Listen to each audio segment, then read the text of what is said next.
अरिहंत सिद्ध सुर उपाध्याय साधु सर्व अर्थ के प्रकाशी मांगलिक उपकारी है। तीन को स्वरूप जानी रागते भई जो भक्ति काय को नमाए स्तुति को उच्चारी है। धन्य धन्य तुम से काज सब आज भयो कर चोरी बारंबार वंदना हमारी है। मंगल कल्याण सुख ऐसो हम चाहते हो मेरी ऐसी दशा जैसी तुम धारी है। हो मेरी ऐसी दशा जैसी तुम धारी है।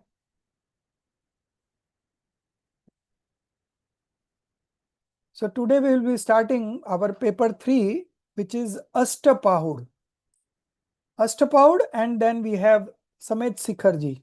So these two are our paper 3, and today we are going to start with Ashtapahud and then we will look into Samet Sikharji.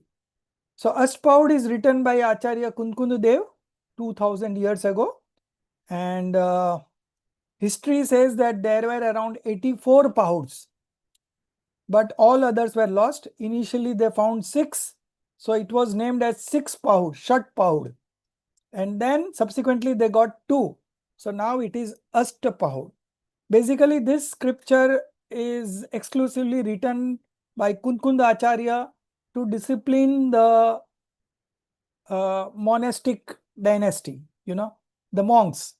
So there has not been written any commentary on this because it's pure kind of instruction or advice or some what you can say soft messages. Okay, so to alert the people who have taken initiative into monkhood, so they don't get into laxity, okay, and they observe all the vows that they have taken properly.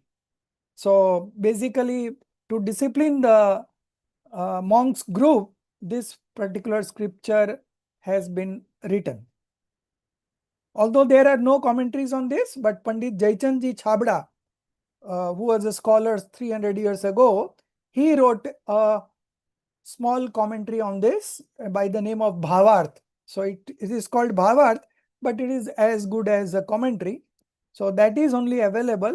Otherwise, each Pahud is independent because there is a Manglacharan in the beginning and in the end there is a conclusion.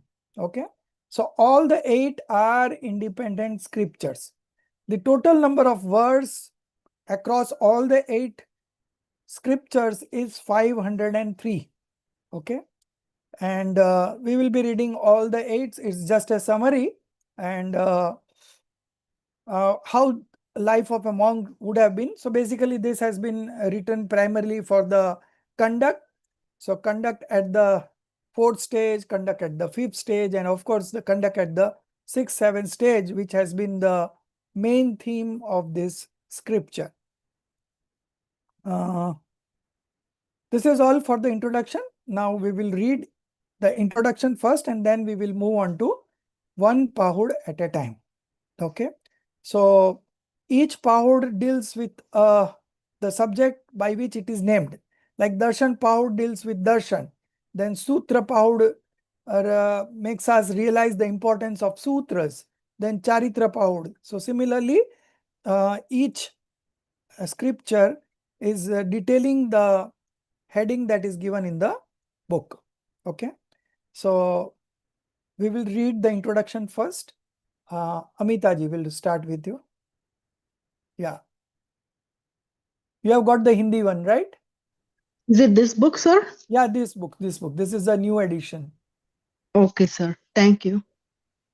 So I have shared the PDF. Himali is sharing. Yeah.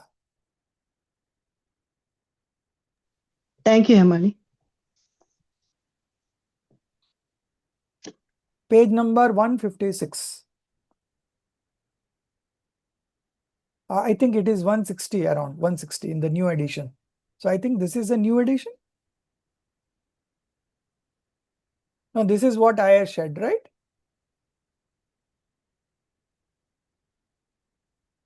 I think this is a new addition.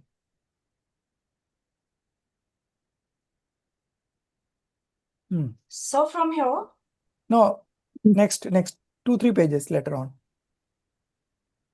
Go ahead. Yeah, go ahead. Go ahead. Yes, from here on. Yeah, good. Thank you, Mehmali. 8 treaties, Ashtapahud. In Ashtapahud, the authoritative role of Acharya Kunkunda as an administrator, prasarak, prasasak, is evident. This text is neither akin to Pravachansar or Panchastikai Sangraha in explaining the nature of reality, nor is it interwoven with spirituality like Samaisar or Niyamsar. Instead, in this work, Acharya Kunkand has regulated the conduct of his disciples. It contains firm directives against lax behavior, inspiring instructions and gentle guidance. Although this text was composed with the noble aim of eradicating laxity in the conduct of the fourfold community, Chaturveda Sangha, the ascetic community, has been specifically cautioned to avoid lax conduct. No capable Acharya, head ascetic, has written a commentary, Tika, on this text because, being straightforward and easy to understand, there was no need for a commentary. Neither does it contain philosophical complexities nor profound spiritual depths. Hence, it does not require commentators for its study. This work contains a compilation of the 8 treatises of Acharya Kunkund. For this reason, it has been named Ashtapahud, 8 treatises. These 8 treatises are as follows. 1.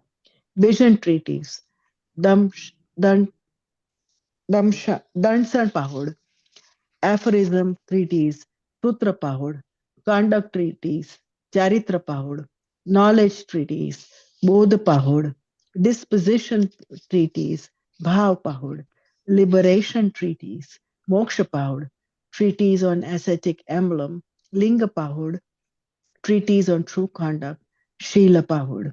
In each treatise, the discussion of the subject aligns with its title, while other related topics are also included as necessary. The primary focus remains on its central theme. Essentially, each treatise is an independent sacred text.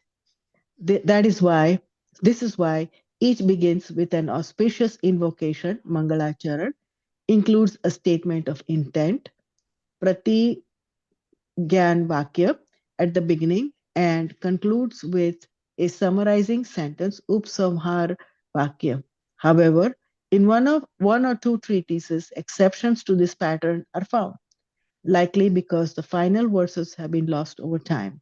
Whatever the case, the subject matter of the available Ashtapad can be summarized as follows. Stop. So you see, eight independent scriptures and 8 different names, and the discussion of the subject aligns with its title. Okay. What else? So yeah, one thing that I missed out, that this scripture is about the Kunkund Acharya, and his Kunkund Acharya specially written this to regulate the conduct of his disciples. Okay. So basically it contains firm directives against lax behavior, then inspiring instruction and gentle guidance. Depending on the disciple of what category he is, Kunkund Acharya emerges as an administrator, and then motivational also, and sometimes gentle guidance also. So depending on the kind of disciple that it has, and the instructions are given in that manner. So it's not about the spirituality that the scriptures deals in, like Samaisar and Niyamsar, but basically it's a Charnan Yog scripture, okay, regulating the conduct of a true monk. Okay, so this is all we have as an introduction. Now we will start with the first one, Darshan Pahud, Danshan Pahud, Dansan. Okay, vision treatise. Okay, so Pratibhaji, you read.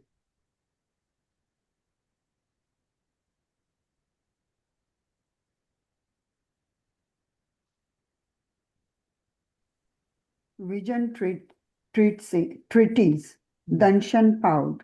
In this treatise, compromising 36 verses, Acharya Dev, revered head ascetic, begin with a statement of intent and an auspicious invocation, followed by an immediate directive that the foundation of Dharma is right belief.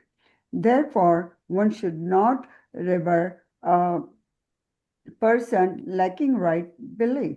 A person devoid of right belief is truly fallen, and such an individual can never attain nirvana, liberation. If someone is lacking right belief but possesses knowledge of many scriptures or performs severe austerities for countless years, still he will not achieve right knowledge, samagyan, and will remain lost in samsara transmigratory existence. It is one with right belief, samyak drishti, who destroys karmas.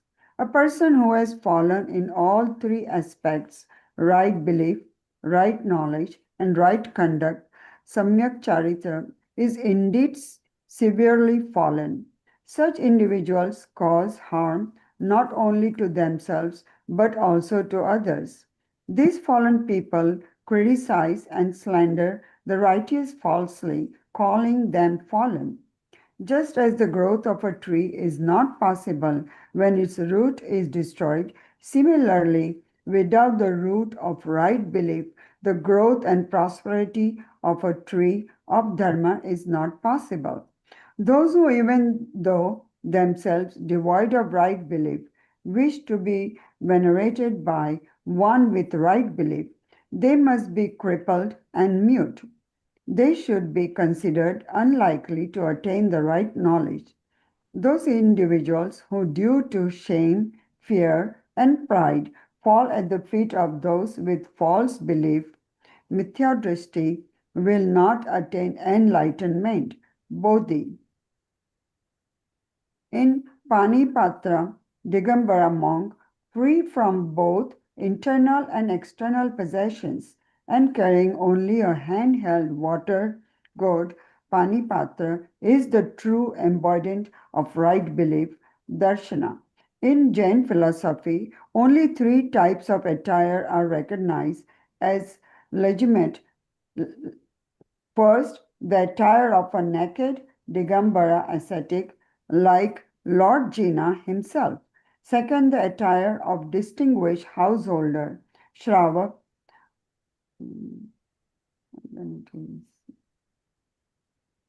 Ilak and Elak and Shulak. Shulak, one cloth ascetic loin cloth, two cloth ascetic loin cloth, and one more garment. And third, the attire of a female practitioner, Ardhika, one long cloth covering head to knee. Beyond this, no other attire is acknowledged in Jain philosophy. Stop. Faith in the Stop. So let's see up to this much first. So basically, as the name suggests, Dansan Pahud, vision treatise. So basically, it says that without faith, no religion can be manifested. Okay. So the foundation of all religion is the right belief. Okay. Just as the growth of a tree is not possible when its root is destroyed, similarly, without the root of right belief, the growth and prosperity of the tree of Dharma is not possible. So, without right belief, even if you are practicing severe austerities for countless years, nothing will yield. So the first thing that a seeker should establish is the right belief. So importance of right belief is everywhere. Without right belief, the path of liberation doesn't begin. Okay. So our first attempt would be to manifest the right belief, and for that you have to read the scriptures thoroughly, then contemplate on it, and then arrive at a decision. This is what you can do in terms of getting into the right belief. Okay. So from time immemorial, people have been very inclined towards rituals, you know. So the rituals will not manifest right belief. You have to change your belief system. And to change the belief system, you have to study. You have to analyze. You have to contemplate. And of course, you have to take the decisions. Okay. So decision making is very important as far as right belief is concerned. And our whole life should be dedicated to manifest this right belief in the first place, because without right belief, nothing happens in the path of liberation. Okay. So right beliefs, importance of right belief is emphasized here. And those who are without right belief, they are, one more exception. Those, even though themselves devoid of right belief, wish to be venerated by one with right belief, they must be crippled and mute. Okay. So if you are not a right believer, and if you are, if you want to be venerated with persons who have right belief, then you will bind such karmas that in the next birth you will become crippled and mute. Will not be able to talk, like that, handicapped. They should be considered unlikely to attain the right knowledge. Those individuals who, due to shame, fear, and pride, fall at the feet of those with false belief, okay, will not attain enlightenment. Enlightenment means right belief, right knowledge, and right conduct. Okay. So, false belief is considered to be such a big crime in the spirituality. No other crime is bigger than the wrong belief. So first and foremost would be to eradicate wrong belief, to eradicate delusion, and manifest right belief. Okay. Uh,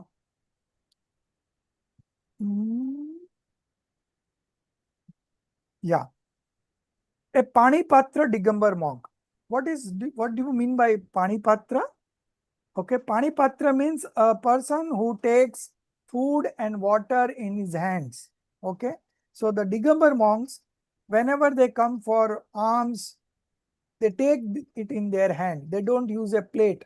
Okay, like we use it. And even the water also, they don't use a glass. Water also they take in his hand, and that's why they are called Panipatra. And they carry a hand-held water guard, you know, that is also called Panipatra, but it is called Kamandal. Actually, it is called Kamandal. I'll check the Hindi version for this. I don't know whether it is this Kamandal. It's Kamandal. So in bracket, it should be Kamandal. Is the true embodiment of right belief. Okay. So then in Jain philosophy, only three types of attire are recognized as legitimate. Okay. First is the attire of a naked Digambar ascetic. Okay. Just like as the kid is born naked, so is the Digambar monk. They should be absolutely naked, possessionless. So that is the first legitimate uh, attire or post in Jainism. The second is, okay, so this naked Digambar ascetic like Lord Jina himself. Second, the attire of a distinguished householder, Shravak, Elak and Shulak. So both are in the fifth stage, and both are, one is having only one piece of cloth in his body and the other will have two clothes. So Elak is the senior one, Shulak is the junior one. Both are in the 11th. They are all the holders of the 11 pratimas. Okay. And same with the Arjika. female practitioner. She is also in the 5th stage and with this 11 pratimas. Okay. So these are these 3 attires that has been recognized as legitimate in Jainism. So Beyond this, for Arika, it is written covering head to knee. It's actually head to at least ankles. It's wrong, sir. ankles, no? Yeah. Yeah. I will check this also.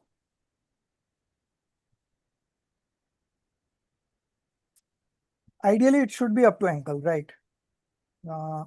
Beyond this, no other attire is acknowledged in Jain philosophy. Okay. So we have Brahmachari, Bhai, Ben, all these. So where do they stand? So officially they don't have any post, but unofficially they are the person who are in the path of becoming a monk or a female practitioner like Arjika. Okay. So they are under training now, but these 3 are recognized and those are not recognized as such. Sir, here the meaning of Panipatra has been wrongly written. Panipatra means using your palms as a vessel for intake of food. That's what I explained in the first, but the second time again the word is coming up, hand held water god. That is Kamandal, no? That is not Panipatra. Yes, sir. Sir, okay. So it should not be Panipatra in brackets after this one. The second one should not be Panipatra. I'll check with the Hindi version, and this one also is very logical, head to knee. That is also, I think it should be up to ankle, but let me check this. Now starts the discussion, further discussion, faith in the 6 substance from there. And Hemali, you can read. Sir, can you hear me? I'm having some yeah. problem with my speakers. Yeah. Faith in the 6 substances, 9 elements, Padarth, 5 substances with many space point, Astikai, and 7 fundamental principles, Tattva, as taught by Jinendra, is conventional right belief, Vyavhar, Samyak Darshan. However, absolute right belief, Nishchay Samyak Darshan, pertains solely to the self, meaning it is the form of self-realization. This right belief is the first step towards the mansion of liberation. Moksha Mahal.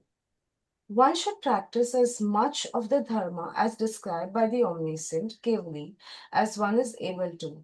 And if it is not possible to practice, then at least have faith in it.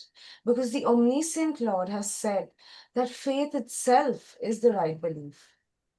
Only those monks who possess right belief, right knowledge, and right conduct are the repositories of austerity, tapunidhi, are worthy of veneration. Even those who, despite witnessing the innate nature of things as they truly are, fail to offer veneration and harbor feelings of envy, Matsarya Bhav, are considered deluded, Mithya Drishti, even if they are ascetics. A naked Digambar ascetic who lacks self-restraint, asayam, Asayami. asayami, is also not worthy of veneration. One does not venerate a body, lineage, or caste. Veneration is solely for virtues. Therefore, who would venerate someone devoid of virtues? Right belief ensures that knowledge and conduct, charitra, become right. Therefore, belief is the essence, and moksha, liberation, is attained through right conduct, accompanied by right belief, knowledge. As the foundation of spiritual well-being, right belief is revered by all. In the end, the Acharya Dev says that through right belief, knowledge, conduct, the omniscient Arhant state is attained. As long as the Lord with 34 extraordinary attributes remains seated in the divine assembly, Samosaran, he is regarded as an immobile idol or statue. Stavar Pratima. In the end, by destroying the 8 karmas, he attains the state of liberated being, Siddha. So, faith in the 6 substance. Okay, so we are now studying the definition of conventional right belief, Vyavahar Samyaktva. Okay, Vyavahar Samyak Darshan. So, faith in the 6 substance, that is according to Dravya. Then 9 elements, that is according to time, Padarth. Okay. Then 5 substance with many space points is Kshetra, space. And the fourth one is 7 fundamental principles, that is Bhav. So Dravya, Kshetra, Kal, Bhav. Okay. So in Dravya, faith in 6 substances, which scripture is recommended? Dravya Sangra. Then 9 elements. Okay. Which scripture is recommended? Samaisar. Then 5 substance with many space points is Panchastikai. And then 7 fundamental principles. Sat Tattva is a Tattvad Sutra. Okay. So in all these 4 scriptures, Samyak Darshan in the conventional form has been explained with related to Dravya, Kshetra, Kal, Bhav, that we can very well see from here. Okay. However, absolute right belief, Nischay Samyak Darshan, pertains solely to the self, meaning it is in the form of self-realization, self-experience. Okay. This right belief is the first step towards the mention of liberation, Moksha Mahal. That's why it is written Moksha Mahal. Moksha Mahal ki pratham CD, first step, okay, in the path of liberation. One should practice as much of the dharma as described by the omniscient, as one is able to, okay. And if it is not possible to practice, then at least have belief in it, because the omniscient Lord has said that faith or belief is itself the right belief. Okay. So we can change belief instead of faith. Everywhere we write faith. Okay. Standard. For Shraddha, we write belief. Okay. So don't be in a haste to take initiate into monkhood. Okay. Because once you become a monk, if you are not observing the vows, then it's a fault. It's a fault. It's a kind of transgression. Okay. So best is you study, analyze, take decisions, and based on decisions, automatically the conduct will come to your life. The restraints will come in your life. Okay. So it's a very natural phenomena. So you don't have to go out of your way and take the vows. You know, I have taken these vows. First, you understand what is the vow is about, and if that vow is complementing your spiritual studies, then it is worth taking. Otherwise, it doesn't make a sense. So one should practice as much of the dharma. That means Vyavahar dharma. That means the rituals as described by the omniscient, as one is able to. Okay. If it is under your capacity, you do it. Good. If it is not possible to practice, then at least have belief in it. That right now I am not able to observe this, but definitely I am going to plan for this. Okay. And those who are doing it right now, let's applaud it. Okay. Anumodna. Krut, Karit, Anumodna. All the 3 have same level of fruition. Okay. So here, Charnan Yoga is explained in one sentence only. Whatever is possible at your level, you do it. What is not possible, you plan for it. And whoever is doing it, just applaud for them. Okay. Because the omniscient Lord has said that belief itself is the right belief. Okay. So first you have to manifest the right belief. Without right belief, everything else is futile. Okay. Now, there is some correction coming up in this paragraph. Only those monks who possesses right belief, right knowledge, and right conduct, and are repositories of austerity, okay, who are indulging in this austerities, tap, are worthy of veneration, okay, are worthy of respect, are worthy of bowing down to them, okay, but they should possess right knowledge, right belief, right knowledge, and right conduct. Even those who, despite witnessing the, then you cancel, innate nature of things as they are. Cancel this whole. Instead, you write, despite witnessing the naked monk as a newborn child. Okay. So, if you are witnessing a naked monk, okay, without possessions, true monk,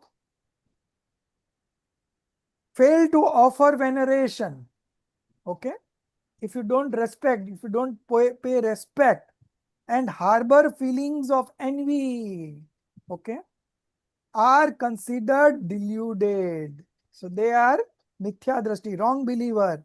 And even if they are ascetics, okay, even if they are sanyami, but if they don't respect the naked monk, okay, so you have to cut down innate nature of things as they truly are. This has gone absolutely wrong with the chat GPT, okay. The meaning is yatha jat. In Hindi, it is written as yatha jat roop. So yatha jat means naked as a newborn child. So Digambar monks are as naked as a newborn child, without any possession, without any clothes, nothing. And also just innocent like the kids, you know. That's the hallmark of a monk, you know. They are just as innocent as a kid. So you have to offer veneration. If you're not offering, then that means you are a wrong believer. A naked Digambar ascetics who lacks self-restraint, okay, a sanyami, is also not worthy of veneration. Why you have become a Digambar monk? If you are not able to follow the rules of a monk, then why you are following up? Okay. Only the restrained ones are eligible to get into initiation into a monkhood. Okay. So that is very clear. If you are not able to do it, don't initiate into monkhood. Remain a householder. No, there is nothing wrong in it. But if you take some high post and then if you are not able to observe the vows that is applicable to that post, then it is a bigger crime. Okay. So that should be avoided. One does not venerate a body, lineage, or caste. Veneration is solely for virtues. Okay. They are worth venerating because they have manifested these virtues. Therefore, who would venerate someone devoid of virtues? So they should not be venerated. Okay. Right belief ensures, but it is said that even if he is a wrong believer, if he is a naked monk, possessionless naked monk, and if he is observing all the 28 vows, okay, without any transgression, then still you have to venerate that monk. Because we don't know whether he is a right believer or wrong believer. Just looking at the monk, you cannot make out. Only when you talk at length, then only you are able to realize whether it's a true monk or a false monk. So, if they are observing the 28 vows without any blemish, then they are worth venerating. Okay? Because veneration is an act of Charnan Yoga. So, you have to consider the Samyak Darshan of Charnan Yoga. So, Samyak Darshan of Charnan Yoga is related to the outside rituals that a person follows. Okay? This has been mentioned in the 8th chapter of Moksha Marg Prakashak. 4 Aniyogs. We have studied this. Right belief ensures that knowledge and conduct becomes right. Therefore, belief is the essence and moksha liberation is attained through right conduct accompanied by right belief knowledge. As the foundation of spiritual well-being, right belief is revered by all because this is something that we have not done since time immemorial. Everything else we have done infinite times. Okay. So this is something we have to make priority as our life, and it is very well possible at our level as a householder level to manifest right belief. We cannot become a monk maybe, okay, but manifesting right belief is what everyone can do. Even a person, if a kid of 8-year-old, he can also manifest right belief. Okay. What is this right belief? Right belief means you believe that you are a pure soul. That's all. That is right belief. Okay. You are not a body. You are not the emotions. Okay. You are not the associations. You are the pure soul. If you believe in that, then you are a right believer. If you believe yourself to be body, to be that householder, to be that post, father, children, whatever. Okay. In the end, the Acharya says that through right belief, knowledge, conduct, the omniscient state is attained. So everything will be attained by this right belief, knowledge, and conduct. Okay. So you take the first step right now, and everything else will come in your life automatically. As you move along the spiritual path, different stages coming up on its own. Before becoming a monk, the thoughts of becoming a monk will come automatically. Okay. So it is very natural. Just you focus on manifesting the right belief. Right. Yes. Okay.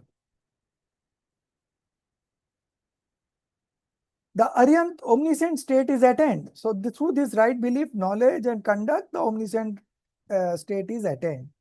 As long as the Lord, that is the Aryan with 34 extraordinary attributes, Atishay, okay, 14 plus 10 plus 10, remains seated in the divine assembly, Samosaran, he is regarded as an immobile idol or statue, Sthavar Pratima. Okay. And those who are mobile, okay, moving monk, movable monk, they are called Jangam Pratima. This is Sthavar Pratima, that is Jangam Pratima. So a liberated soul is a Jangan Pratima because he doesn't move from his place. Whatever he has attained, that has been attained. Okay. Now he doesn't move from one place to another place.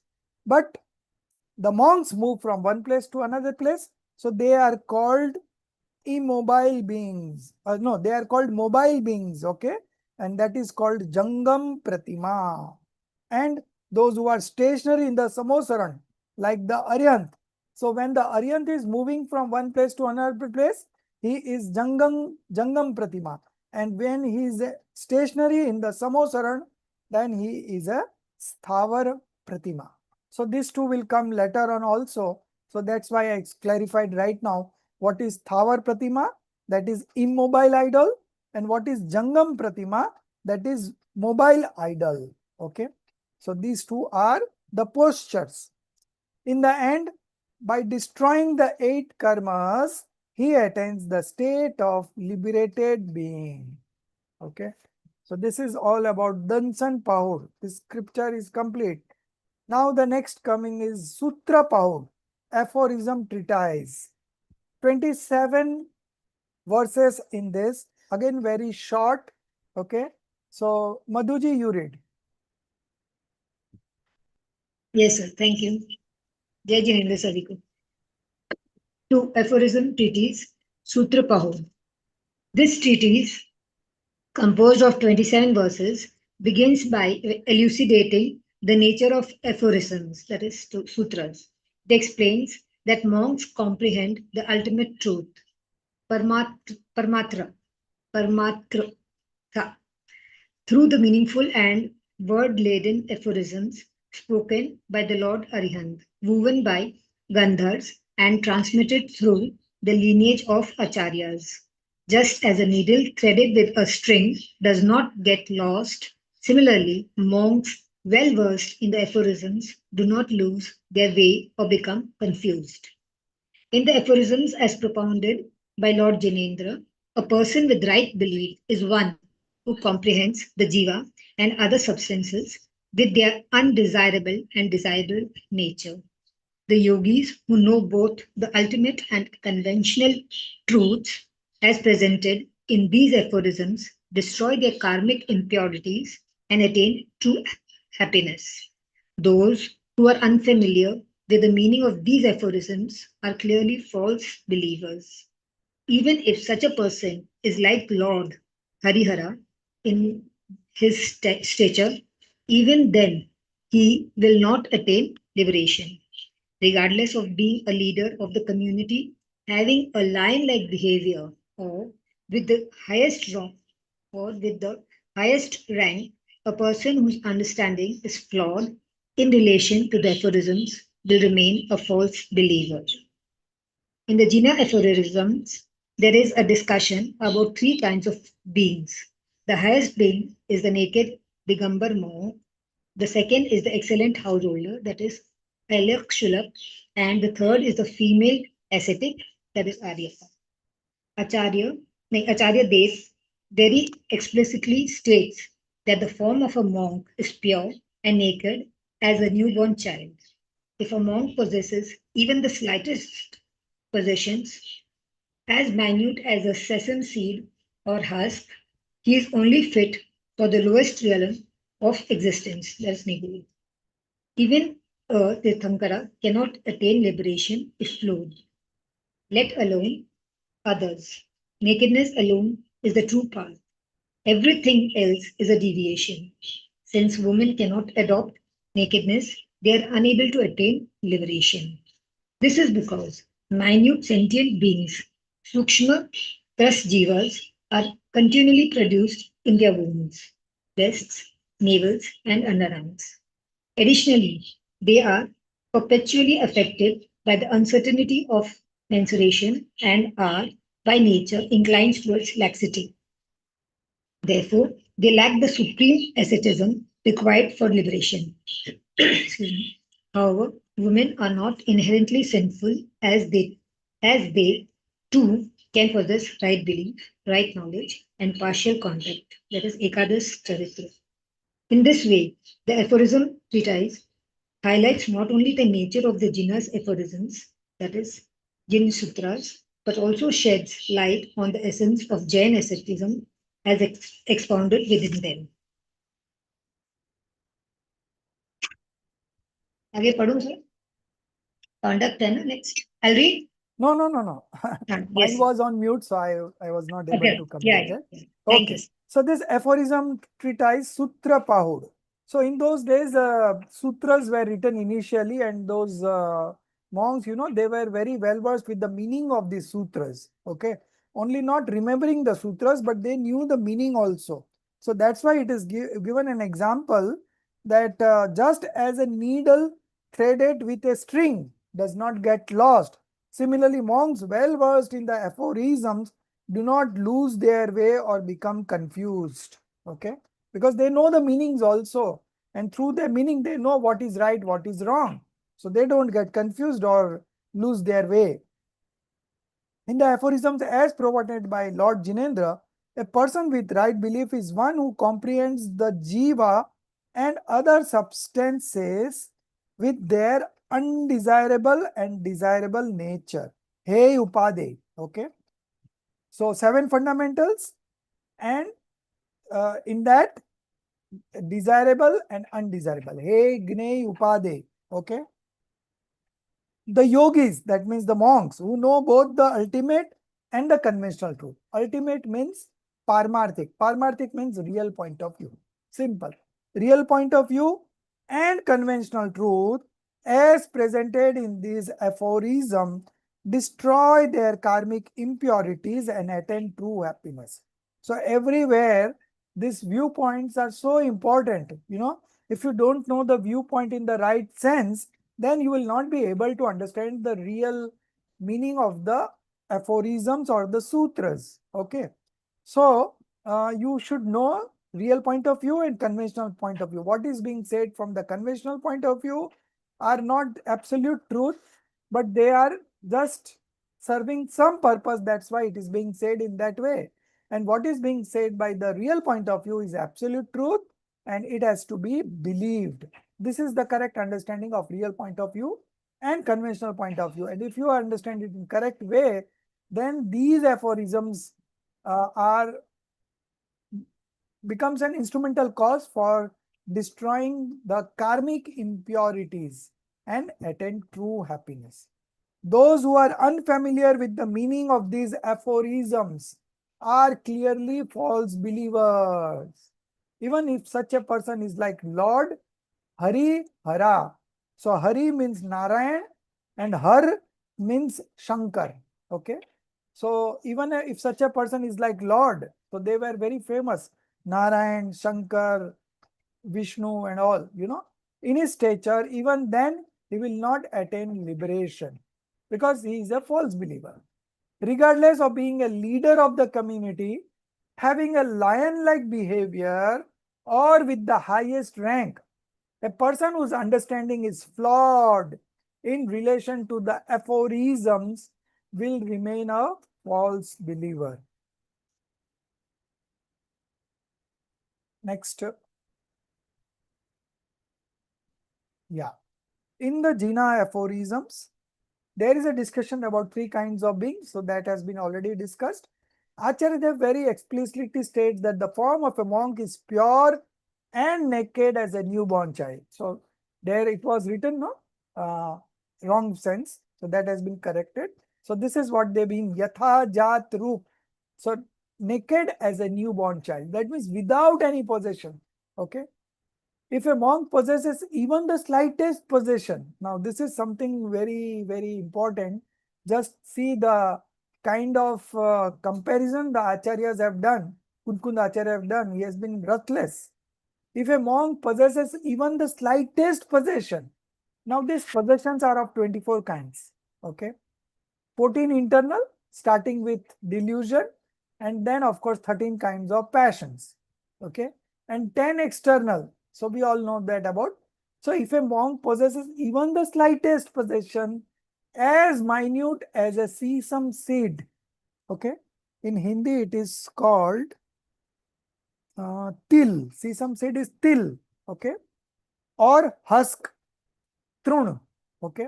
So as minute as a sesame seed or husk, which is very, very minuscule, he is only fit for the lowest realm of existence, Nigodh, one-sensed being. Okay, lowest form of existence is Nigodh, and that is the punishment, because once you go to Nigodh, minimum age over there is 10,000 years.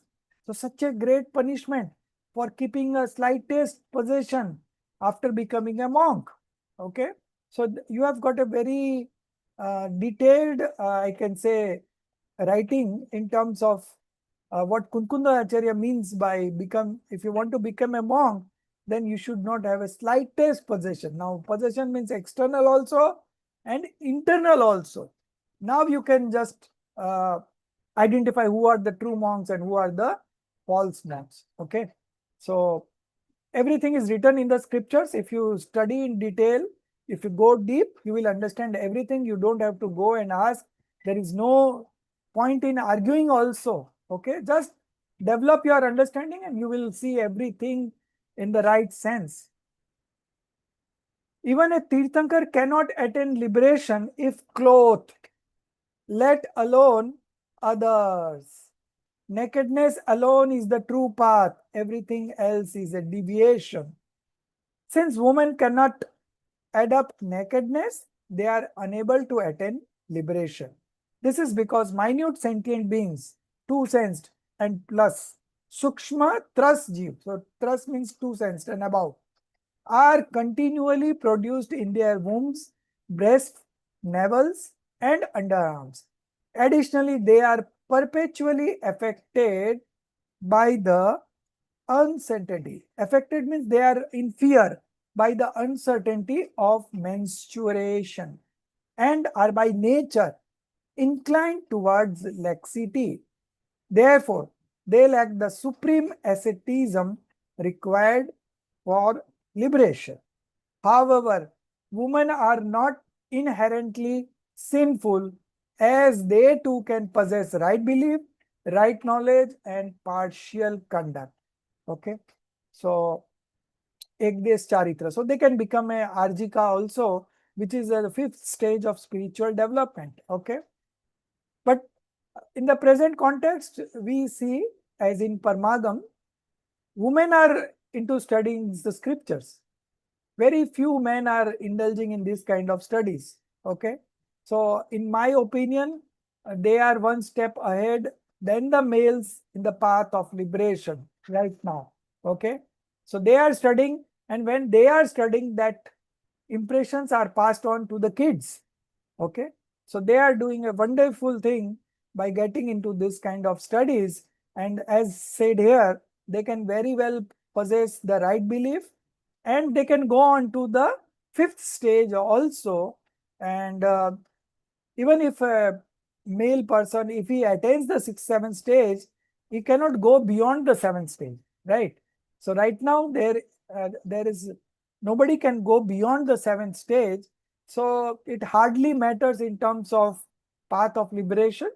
So you should not feel that we are less privileged. Okay.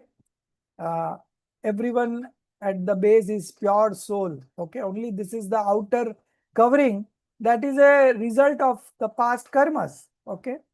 So nothing to feel bad about it. But again, you can also possess right belief, right knowledge, and partial conduct, and you can attain 5th stage very well. In this way, the aphorism treatise highlights not only the nature of the Jina's aphorisms, but also sheds light on the essence of Jain asceticism as expounded within them. So this is about the second treatise, aphorism treatise. Now we move on to the third one, conduct treatise, Charitra Pahud. It has got 45 verses. Okay, you can write down. It has got 45 verses. Soumya, you read. Yes, sir. Conduct treatise, Charitra Pahud.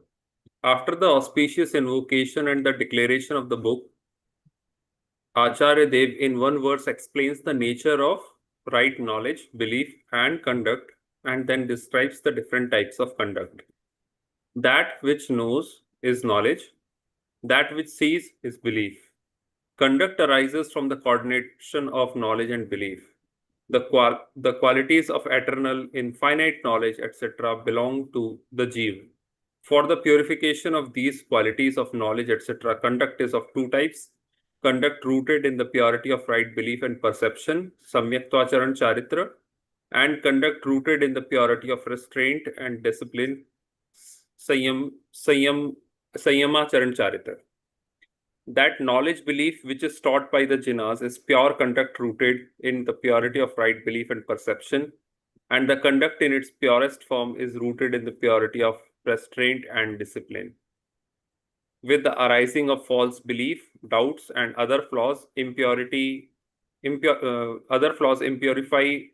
right belief. Therefore, these should be abandoned through the mind, speech, and body.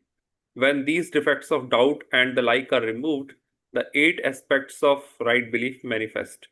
These 8 aspects of right belief are free from doubts about the nature of fundamental principles, nishankit, without desire for worldly comforts, nikankshit, absence of aversion, nirvichikitsa, clear vision or undiluted perception, amur drishti, one who hides fault of others and does not eliminate his own achievements, upguhan, re-establish and stabilize right belief and conduct in those who have wavered from the path, sthitikaran, fraternity towards co-religionists, vatsalya, and propagation of teaching of Jin, prabhavna. In summary, conduct rooted in the purity of restraint and discipline refers to knowing the true nature of reality, tattvartha, having faith in it, and practicing it with a mind free from defects like doubt, shanka, and imbued with qualities such as free from doubts about the nature of fundamental principles and similar values. A knowledgeable person who possesses clear-sightedness purifies himself through conduct rooted in the purity of right belief and perception, and further through conduct rooted in the purity of restraint and discipline attains liberation quickly. On the other hand, one who is deluded due to ignorance and lacks conduct rooted in the purity of right belief and perception, even while practicing restraint, sanyam, cannot attain liberation.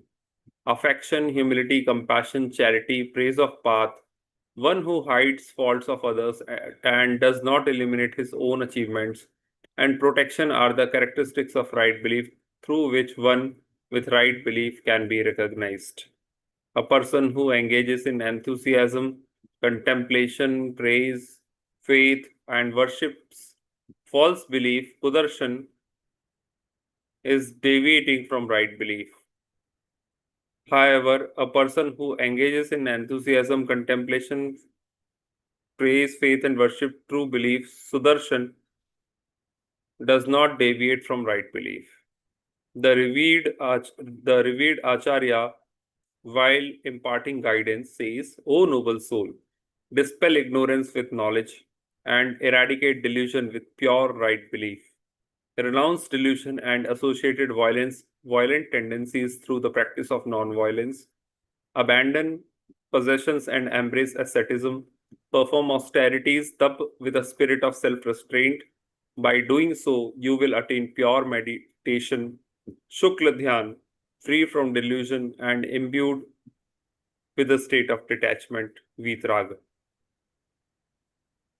An ignorant Jeev, under the influence of delusion and lack of insight, engages in false paths, Mithya Marg. When a Jeev free from delusion contemplates the true essence of Dravya and its Paryay with right belief and right knowledge, it abandons the flaws of conduct and by worshipping its intrinsic virtues swiftly destroys karma. Stop. Conduct. So this is the end of Samyaktva Acharan Charitra, okay, which is at the fourth stage. Now the discussion that is coming up next would be about Sanyam Acharan Charitra. So first let's discuss the Samyaktva Acharan Charitra. So in this treatise, conduct has been highlighted. So conducts are of two types. First one is Samyaktva Acharan Charitra, that is conduct rooted in the purity of right belief and perception. Okay, this is at the fourth stage. And the second one is conduct rooted in the purity of restraint and discipline. Sanyam Acharan Charitra. So that again that Sanyam Acharan Charitra is divided into two. One who is at the fifth stage and the other who is at the sixth, seventh stage. Okay. So that will come on later on. First, let's see. So Samyaktva Acharan Charitra, which is also called Swarupa Acharan Charitra, as we read in Chadala. Okay, in the sixth Dal, there is a detailed explanation about the Swarupa Acharan Charitra, which is very well can be manifested at the fourth stage. Okay, so first you need to have right belief, and along with right belief and right knowledge, the conduct automatically follows. So here it is written, conduct arises from the coordination of knowledge and belief. Okay. So this first is the right belief. So in terms of right belief, what we generally discuss, the 8 angas of a right believer. Okay. Ni Shankit, Ni Kankshit and all. So that has been mentioned here. Therefore, when this defect of doubt and the like are removed, the 8 aspects of right belief manifest. These 8 aspects of right belief are free from doubt about the nature of fundamental principles, Ni Shankit, without desire for worldly comfort, Ni Kankshit. Then absence of aversion. So aversion would be, good word would be disgust. Nirvichikitsa. Glani nahi hoti hai na. So it would be absence of disgust. Okay, you can correct if you want. Absence of disgust instead of aversion. Aversion also means same, but disgust is a better word for nirvichikitsa. Everywhere we use this word disgust for glani. Okay, so absence of disgust is nirvichikitsa. Then clear vision or undiluted belief, not perception but belief, amud drashti. Then one who hides fault of others and does not illuminate his own achievements is Ubgohan, very correct.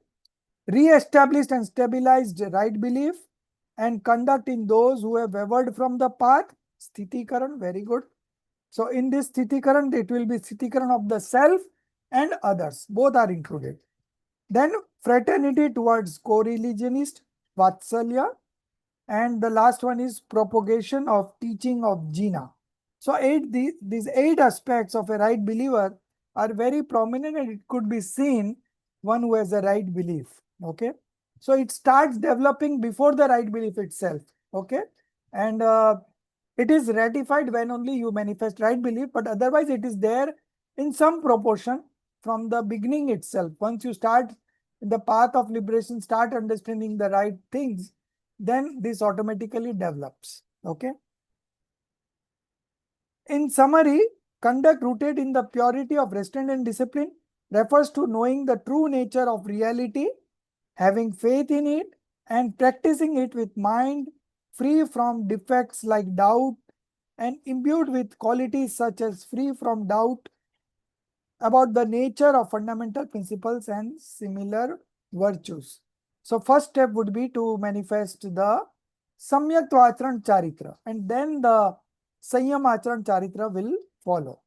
A knowledgeable person, Jnani, who possesses clear-sightedness, Amod Drashti, okay, purifies himself through conduct rooted in the purity of right belief and perception.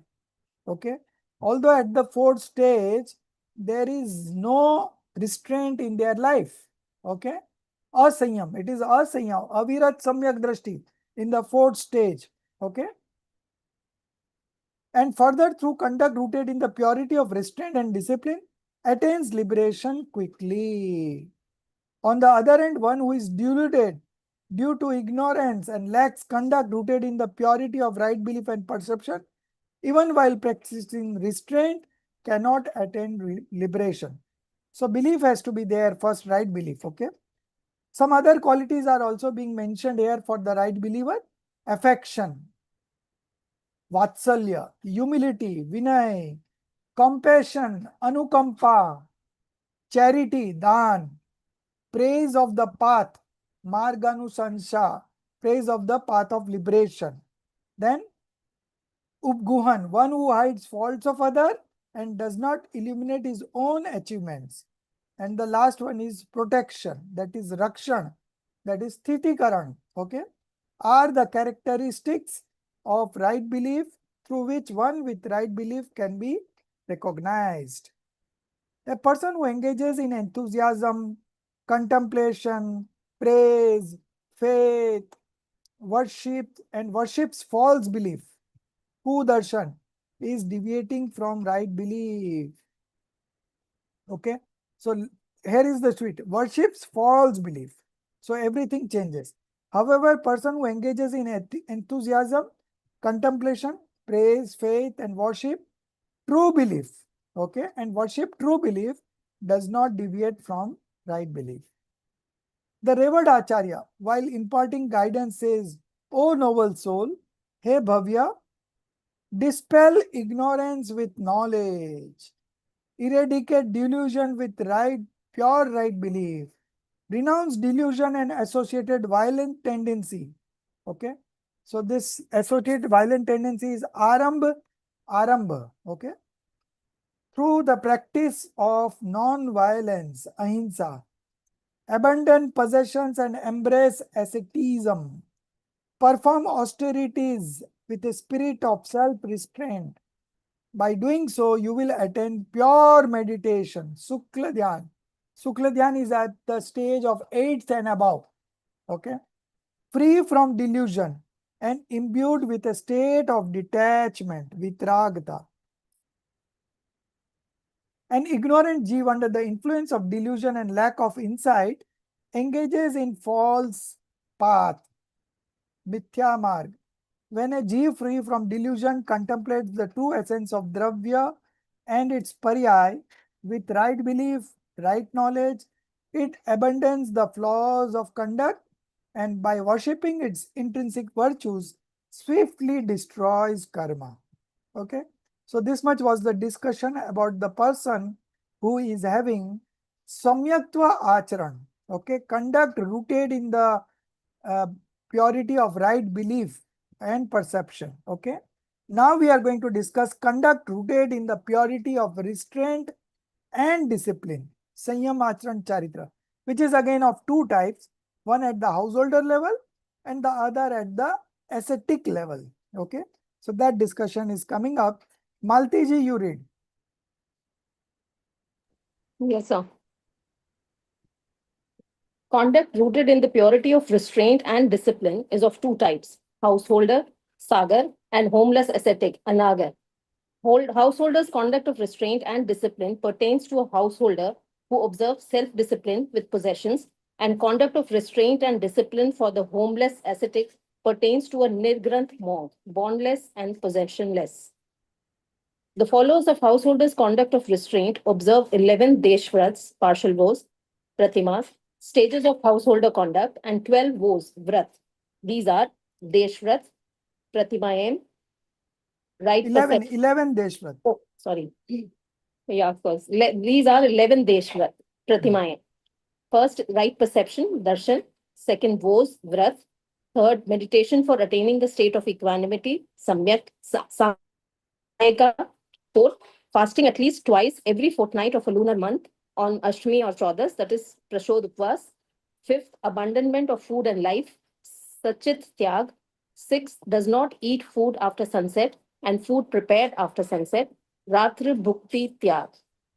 Seventh, celibacy, brahmacharya. Eighth, abandonment of all worldly activities, Arambh Tyag. Ninth, giving up possessions, Parigrah Tyag.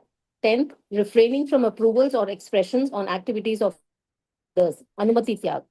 11th, renunciation of food specifically made for him, Uddisht Tyag. The 12 vows consist of 5 minor vows, Anuvrats.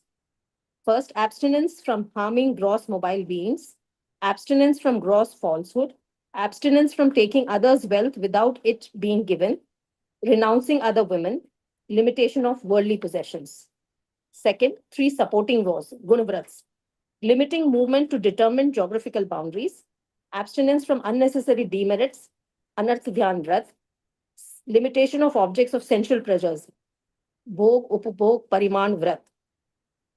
Third, 4 disciplinary vows, Shiksha Vrat, vows of equanimity, Samayika, vows of fasting, Prashod, vows of fasting, Proshad, reverence of ascetics, Atithi Puja, ritualized death, Sanlekhana. Keep in mind, 12 vows expounded in the conduct treatise and the 12 vows explained in the Tattvarth Sutra differ slightly, but this difference lies only in the manner of presentation. There is no fundamental contradiction. The renowned scholar Jayachandra G. Chabra resolves this discrepancy in the following manner. The question here is how Tattvartha Sutra includes partial vows in 3 supporting vows, limitation of objects of sensual pleasures in disciplinary vows, and ritualized death is stated separately. The resolution lies in the difference of interpretation, Vivaksha Bhed. Here, partial vows is subsumed under vow not to travel beyond determined boundaries, Digvrat, and ritualized death is included under the disciplinary vows. Thus, there is no conflict. Conduct of restraint for the homeless ascetic is followed by the monks. It consists of the restraint of the 5 senses, 5 vows, 25 actions related to the 5 vows, 5 ethical principles, samiti, and 3 types of restraints, or that self-control, gupti. These are described in the 6 verses from 26 to 37, which are foundational and worth reading. After this, in the next 5 verses, while describing the nature and significance of knowledge, the Acharya says that a person who lacks knowledge cannot attain the desired object because without knowledge, there is no understanding of virtues and vices, and there is no differentiation between living and non-living beings. To understand the virtues and vices, one must have the right knowledge. Unparalleled bliss is attained only by embracing conduct with right knowledge. One who adopts restraint in conduct with the conduct rooted in the purity of right belief and perception will attain liberation in a short period of time. Finally, the Acharya says that you should embrace this conduct treatise with pure intentions so that you will not wander through the 4 realms of existence and will attain no rebirth. So do not attain rebirth means you will get liberated. Okay. Yeah. So this conduct rooted in the purity of restraint and discipline is of 2 types. Sanyam Acharan Charitra. First at the householder level, sagar, and homeless ascetic, anagar. Householder's conduct of restraint and discipline pertains to a householder who observes self-discipline with possessions. Okay, so these householders are having possessions. The second one, conduct of restraint and discipline for the homeless ascetics. Okay, these are ascetics without any possession. Pertains to a nigrant monk, bondless and possessionless. Okay, so two types of conduct. Sanyam Acharan Charitra, under Sanyam Acharan Charitra. Okay, one is at the 5th stage, which is again in a householder stage, and there are 11 pratimas and 12 vows. So my question, first vows comes in the life, 12 vows, or the pratimas comes first? Which comes first? Malti ji. व्रत आते हैं पहले तो, Okay, then pratima, because okay, pratima is more comprehensive. yes, very good. Vows are minor, they're small and for a small period of time also, but pratima is for lifelong. Yes, very good. Any other explanation? Yeah, Amita ji, you want to say something? Okay, Soumya? Sir, vows come as the second pratima. So actually, pratima comes first, but vows and pratima are with means they are compulsorily to be followed by one who takes these vows.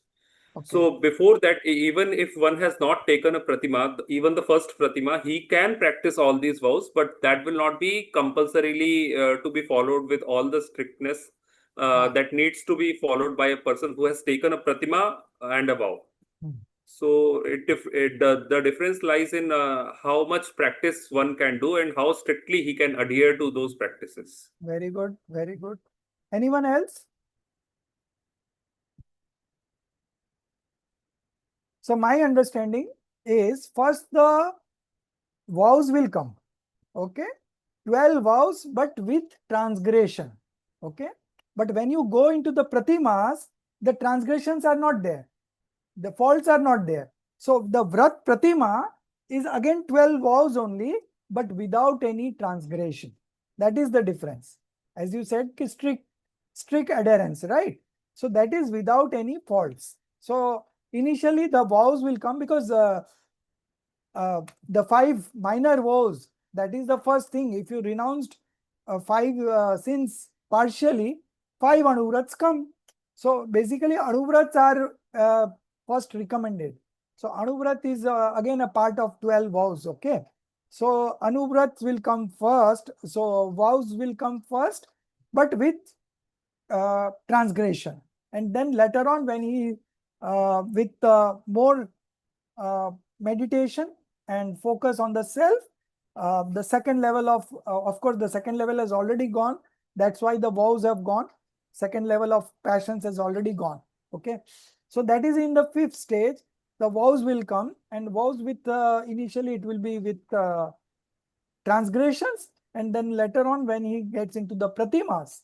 Okay, so pratimas are more strict kind of things without any transgression. So one more thing, vows I can take myself. I can Yeah. take the vow anytime. I can take that myself. But pratima to आचार्य या किसी Okay. गुरु के आगे ही लिया जाता है. Okay, that also a good logic. So I was not aware of that logic, but it is very logical and correct. Okay, so that is again a difference. So vows will come first, then the pratimas. So pratimas are at a higher level, and you know the later on pratimas, you know, 10th and 11th, they even don't take food prepared for them. उद्दिष्ट आहार का त्याग होता है उनको. They leave home, they live in places like the monks live, and they also don't take food made for them specially.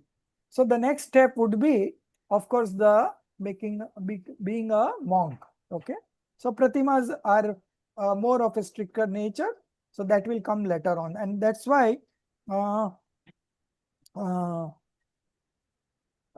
anuvrats are recommended at the first level. Okay. Sir, So, one thing according to my understanding is that the transgression of all these vows has been discussed in all the scriptures along with the vows. So vows means in the fifth Gunasthan only vows start according to the scriptures, and all the transgressions also occur in the fifth Gunasthan when one has taken vow willfully and right, inside the प्रतिमास. right. तो transgression तो sir तब भी होगा, मतलब अतिचार तो होगा, अनाचार नहीं होगा, तो right. प्रतिमा लेने के बाद तो बट अतिचार तो बाद में प्रतिमा भी लेने होते के रहेंगे. बाद अतिचार नहीं है. ट्रांसग्रेशन तो होगा ना सर, अतिचार नहीं ही तो नहीं नहीं ट्रांसग्रेशन. नहीं है, प्रतिमा में नहीं है. This is the difference between the pratima and the vows. Vrat pratima and the vows, normal vows. The difference is only about the transgression. Pratima, there is no transgression. It's very strict. You can check with your father and other sir sources. जैसे जो रत्नकर्ण श्रावकाचार ग्रंथ में जो तीसरा अध्याय चारित्र सम्यक चारित्र अध्याय है, उसमें पांचों वाउस का डिस्कशन है, और उनके ट्रांसग्रेशंस पांचवे उसे सम्यक चारित्र अधिकार में ही दिए हुए हैं. तो इसका मतलब तो ये है वो कि तो आएगा ही. Transgressions will always be there in the initial stage, but as you go deep and enter the pratimas, now first pratima is also very normal, but the second pratima, there the transgressions are not there. Okay. Sir तो एक understanding मेरी clear, ये मेरी understanding के according fourth तो अवृति गुणस्थान है. There is no vows in the fourth Gunasthan. Now, when one Shravak jumps from fourth to the fifth, what happens first? Does he take vows first, or does he take takes vows, minor vows first, and then if you see the pratimas in the sixth and seventh pratima, it's a complete celibacy, brahmacharya. Okay, and then later on he leaves the home also. Arambha tyag, anumati tyag, not involved in marriage. So at the vows level, all these are possible. But pratima level, these are not possible. Yes, sir. So vows means first vow is darshan pratima. So when fourth Gunasthan itself, the person is samyak drishti. So Right, he has, right. In fact, he is But there is practicing no samyak. restraint. There is no restraint in the fourth stage. Okay, abhirati. Yeah. So And when then he jumps with to the more fifth practice, Gunasthan, yeah, he comes into the fifth, and initially the vows come, and then the pratimas. Because pratima, you go deep, celibacy. Now this brahmacharya is not even sex with self-wife is not allowed at the brahmacharya pratima level. Brahmacharya Vrat involves a lot of many other things than what we normally understand. Bada Yeah. Vrat में sir, ये बहुत कुछ involved होता है. I know. Brahmacharya is not only related to touch sense, but other senses are also involved in that. You know, so if you see the nature of the pratimas, these are more deeper and stricter. Okay, so generally that will come later on.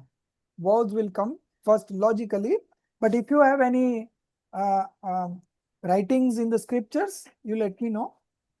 I didn't find anything. Whatever I heard is from scholars only. Okay, so if you have anything to substantiate that, we will be eager to read it. Okay. Okay, so generally it is like this, but depending on the natures of the pratima, I think pratimas are more deeper and stricter. So giving up possessions, you know, at the ninth pratima, you are giving up possessions, abandoning all worldly activities. So these are all of stricter nature than the vows. Okay. Refraining from approvals or expression on activities of other, and renunciation of food specifically made for him. Now, how can this come first? Then the vows. Okay. So these are at the later stage pratimas. Vows are at the initial stage, that is more justified, you know.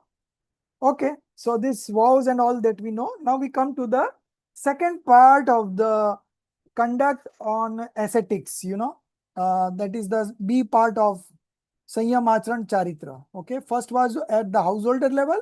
The second is homeless ascetic. That starts from here in the next page. Conduct of restraint for the homeless ascetics is followed by the monks. Conduct of restraint. So from here starts the anagar kind of, you know, as homeless ascetics. For them, the conduct, okay, is followed by the monks only. It consists of the restraint of the five senses, 5 vows, Anuvrat, not Anuvrat, but Mahavrat, major vows, okay? 25 actions, okay? These 25 actions are related to the 5 major vows that we discussed in Tattvad Sutra, okay? So 25 actions related to the 5 vows. So each vow has 5 actions, so it is coming to 25 actions, 25 kriya. Then 5 ethical principles. Now, Samiti is generally said carefulness. So you can write down 5 carefulness. Samiti.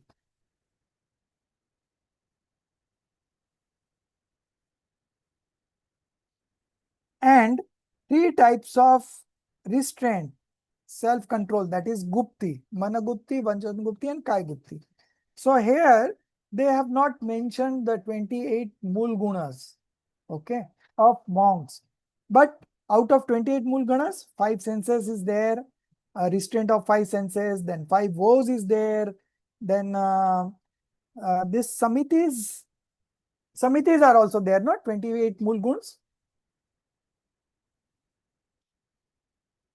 Then 6 Anayatans are not here, and then 7 remaining vows are also not here. But more or less, major part of 28 Mulguns are also included in this. But this is again a matter of research, that why 28 Mulguns, which are very established for the monks, you know, are not discussed here.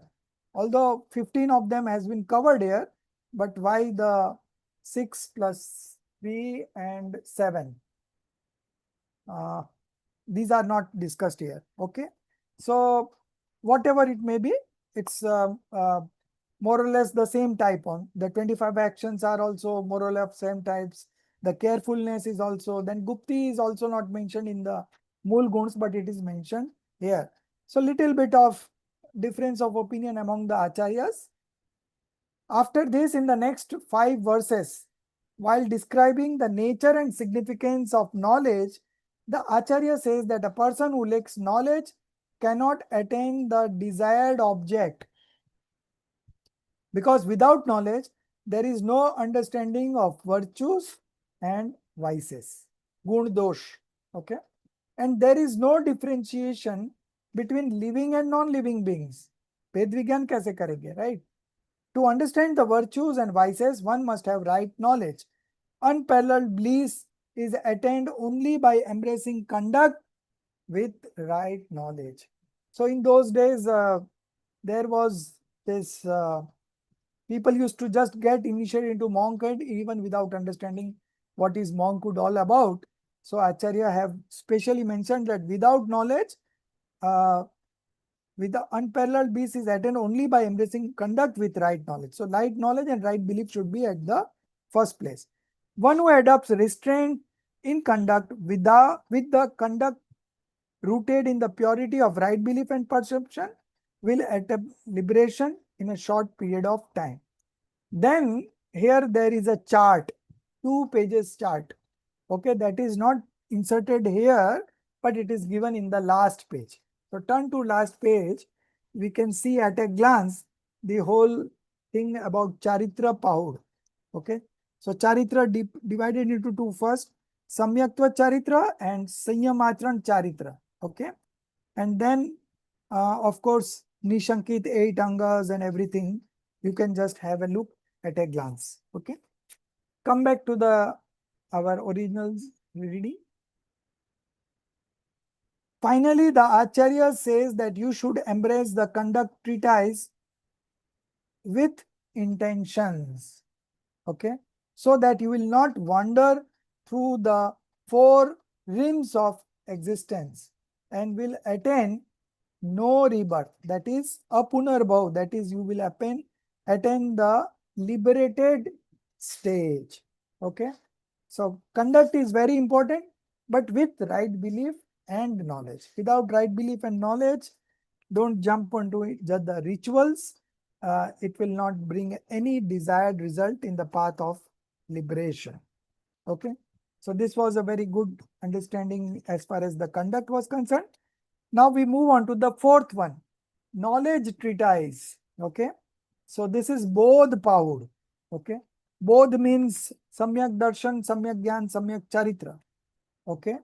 That is called Bodhi, Bodhi Bhavna, Bodhi Durlabh Bhavna. In the 12 contemplations we had, and there the Bodhi means right belief, right knowledge, and right conduct. So this knowledge treatise consists of 62 verses. Okay. And basically it also explains the nature of the possessionless monks, Nigrant Sadhu. Okay. In this treatise composed of 62 verses, Acharya Dev has divided the subject matter into 11 sections. Now these 11 sections, each sections relates to the monks only. Okay. Each has been connected to the monks. Like Aitan itself is monk. Monk itself is Chaityagra. Monks itself is Jin Pratima. Monks itself is Darshan. So similarly, all the 11 stages, all the 11 sections are related to the faultless and Nigrant monks, passionless monks. Okay. So we will read this one by one. So, Jia, you start. Yes, sir. Can you hear me? Yeah. Yeah. In this treatise, composed of 62 verses, Acharya Dev has divided the subject matter into 11 sections, which are as follows. First, do I have to read the... I will read. Okay. Yeah. At least we should know the names. Yeah. Ayatan. Ayatan is a place of religion. Okay. Chaityagraha. Chaityagraha is a temple. Then Jin Pratima, idol of Jin. Then Darshana. Darshan here means belief. Jin Bimb, image of Jin or idol of Jin again. Then Jin Mudra, posture of Jin. Then Gyan, knowledge. Dev is again referred to as Jin. It's not the ordinary deities, It's Dev here means Aryant. Then Tirth, holy pilgrimage. Then Arant, again omniscient being. And then Pravarjya. Pravarjya is Diksha, initiation. Okay. So these are the 11 sections. And now each section will relate to the Nigrant monk. Okay. Possessionless monks. Omniscients are or included in the community of monks. Okay. So omniscient, that is Aryant, are also monks. Okay. Because they are also having body, and they also have mind, speech, and body. So they are also monks. Okay. So now we will read the discussion, and the coming up one each will be explained, and everywhere from the real point of view it will be the monks, and from the conventional point of view, of course, these are have their its own meanings. Okay. So that we will see. Start reading again, Jia. Yes, sir. In this section, the essence of the Nirgrant monk has been clarified through the aforementioned 11 categories. It has been stated that, in the ultimate sense, only faultless and Nirgrant monks truly represent the sanctuary, temple, idol of Jinnah, vision, image of Jinnah, posture of Jinnah, knowledge, God, holy pilgrimage, enlightened beings, and renunciation. In the practical sense, they are formed made of materials like stone and metal are considered worthy of veneration. It should be noted that even omniscient are included among the community of monks. The learned scholar Jayachandri Chabra, who wrote the commentary, concludes the treatise with the following verse. So this is the 11 names here mentioned. Prathama, Ayatan, Dutiya, Chaityagra, Tija Pratima, So these are the names that Pandit Jayachandji Chabra, who has written a commentary on this, it's given here. We can very well skip, but few corrections. So first one is written sanctuary. Okay, sanctuary. So that should be written as place of religion. Okay, Ayatan, place of religion. temple is okay, idol of gene is okay. Vision would be belief. Okay. Then the last one, renunciation would be initiation, pravarjya, initiation. Okay. And then the last line is also to be highlighted. It should be noted that even omniscients are included among the community of monks. Then one before line that also there is a correction in the practical sense. So practical means conventional sense. Conventional sense. Forms made of materials like stone and metals are considered worthy of veneration. Okay. So that is the conventional sense. Okay. Now we will read one at a time. Aitan. Start, Jia.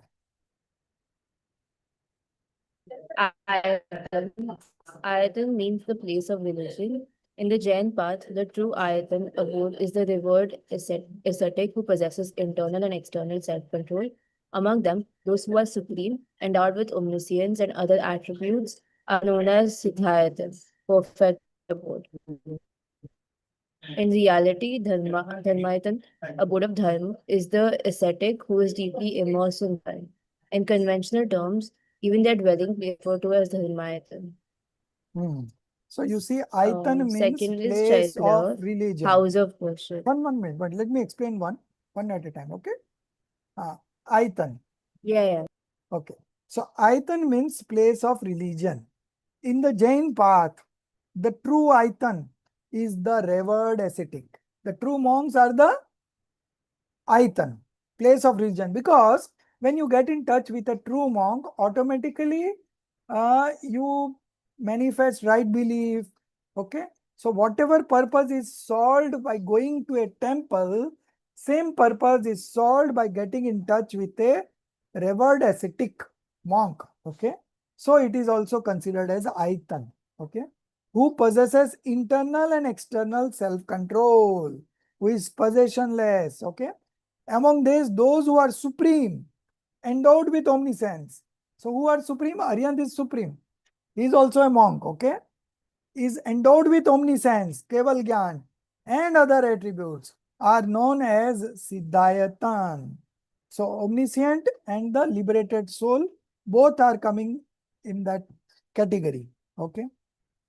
Perfected abode. In reality, Dharmayatan, abode of Dharma, is the ascetic who is deeply immersed in Dharma. Okay. Because he is deeply immersed in Dharma, that's why he is considered a Aitan. In conventional terms, even their dwelling place is referred to as Dharmayatan. Okay. So this is the first one. The second one, Chaityagraha, house of worship. Read, Jia. Yes, sir. Chaityagraha, house of worship, the place where the consciousness of happiness, sorrow, bondage, and liberation is realized. That very consciousness is the Chaitya, sacred. The monks with self-realization who protect the living being of the six bodies are the true temples. In worldly terms, the temple is also referred to as a place of worship. Chaityagraha. Okay. Chaityagraha. Okay. So see, again from the conventional point and the real point again. The place where the consciousness of happiness, sorrow, bondage, and liberation is realized. Okay. That very consciousness is the Chaitya. So that very consciousness means soul. Their soul. That very soul is the Chaitya. Okay. The monks with self-realization, right belief, who protects the living beings of the six bodies, Shatkai, okay, 5 Sthavar and 1 Tras. So that makes 6 Shatkai, okay, who protects the living beings of the 6 bodies are the true temples. So the monks are the true temples who protect the living beings of the 6 bodies. So how do they protect? By giving instructions, don't when you walk, you look at the ground and walk. And all the things that we have got in terms of Chardan Yoga have all come from the lineage of monks only. Okay, so they protect the living beings in this way. Are the true temples in worldly terms? So here again it will come conventional terms. The temple is also referred to as Chaitya Gra or Chaitya Lay, place of worship. Okay, so you can So, write in practical terms, तो हम मंदिर को ही चैत्यालय बोलते हैं. but Which actually is there is a less difference. than a temple. The purity and the rituals are less than what is performed in a temple. And Chaityalaya is owned by a person. Temple is owned by a society. Chaityalaya. No. It is not that. Chaityalaya, the difference between the Chaityalaya and the temple is that the temple is Shikharband. And Chaityalaya is generally not a Shikharband one, you know. And as far as the Pratimas are concerned, both are pure and both have been ritualized, you know, by the Panchkarnayaks. And it's as good as temple, but Chaityalaya is of a miniature structure and temple is of a bigger structure. That's what the difference. But So, we've not heard of monks being called Chaityalaya, sir. ये तो कभी सुना ही नहीं. So this is the real point of view, no? So this is they are telling it from the they are all these 11 categories written by Acharya Kunkundev in Ashtapaud, this Bodh Paud, they are referring these 11 categories relating it to the monks. Okay, so ऐसे कहा नहीं है, लेकिन here it's there. This is again written by Kunkunda Acharya only, but we have to understand it in the right sense. You can Chaitya Graha means the temple, व्यवहार से वही है, but monks के पास जाते हैं तो same purpose is solved, so monks are also considered as Chaitya Graha, like that. Then the third one, Jinna Pratima. Okay, so again, Jia. Yes. Jin Pratima, the mobile living bodies of Nirgranth monks who are free from possessions, detached, and endowed with right belief, right knowledge, and right conduct, are the moving idols. The immovable fixed idols refers to the liberated who are without physical body, with physical form, free from all eight karmas, and endowed with infinite fourfold qualities. From the ultimate perspective, they alone are worthy of veneration. Correspondingly, the metal or stone idols representing them are considered worthy of veneration in the conventional sense. So again, Jin Pratima, right? So Jin Pratima is of course the Aryant only, but here again it has been connected to the monks. The mobile living bodies of Nigranth monks who are free from possessions, detached, and endowed with right belief, right knowledge, and right conduct are the moving idols. So moving idols is Jangam Pratima. Okay, moving idols. So monks are moving idols and they are called Jangam Pratima. The immovable fixed idols, the Sthavar Pratima, refer to the liberated, that is Siddh Bhagwan, who are without physical form, free from all eight karmas, and endowed with infinite fourfold qualities. Okay, Ananta Gyan, Ananta Darshan, Ananta Sukh, Ananta Virya. Infinite knowledge, infinite perception, infinite bliss, and infinite power. Okay, so these are Siddh Bhagwan. They are referring to without physical form Siddh Bhagwan, and of course the Aryant Bhagwan in a Samosaran, stationed in a Samosaran, is also Sthavar, that is immovable fixed idols. Okay, so sometimes the questions comes in objectives. A moving monk, he is an idol, he is a moving idol or an immovable idol. Then moving monks is a moving idol, Jangam Pratima, okay? And Aryant in the Samosaran is a immovable idol. Although Aryant is also a monk, but don't specifically connect to monks, you just see the context, okay? If it is a moving idol, monk moving, then it is a Jangam Pratima, and if it is a like Aryan Bhagwan in a Samosaran, stationed in a Samosaran, it says Thavar Pratima, and of course Siddh Bhagwan is a Sthavar Patima always, because Siddh Bhagwan doesn't move. Okay. So Can I this- interrupt? Yeah. Sir, ये जो देशना देते हैं तो क्या continuous चलता ही रहता है? नहीं, उसका भी टाइम रहता है ना, सुबह दोपहर शाम, 7 hours and 12 minutes a day. अच्छा, नहीं, I am talking about the Monks. जो अरिहंत है, हाँ? जो अरिहंत बनने वाले हैं, अरिहंत हो गए हैं, अरियंत rather. जो हो गए ना, अरियंत की जो दिव्य ध्वनि कीर्ति है ना, that is 3 times a day, 7 hours, 3 or 4 times a day, 7 hours and 12 minutes total. अच्छा, 144 minutes a time. You are on mute. Malti ji, are you saying something? You are on mute. अच्छा, thank you sir. Okay. So that was about that. Now the darshan. Okay. Yes. Darshan, the right is religion practiced through right belief, enriched with right knowledge and conduct is the only Nirgrant path of moksha.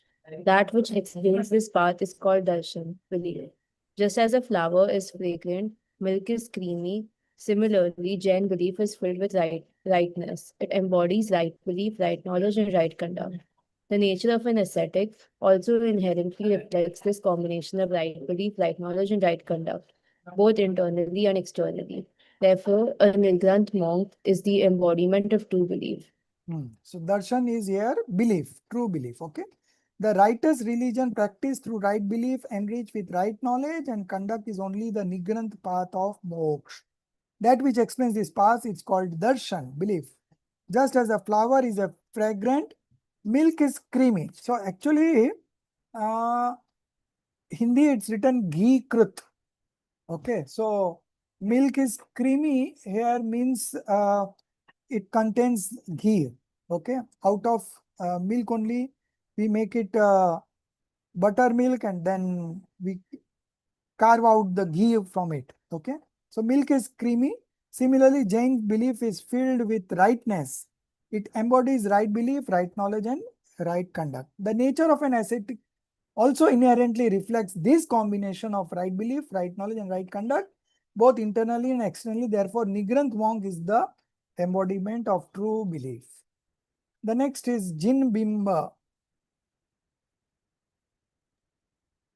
Due to the annihilation of karma, the true reflection of Lord Jindev is the Acharya Dev, who is self-realized, detached, and disciplined, and who provides pure teachings and initiation.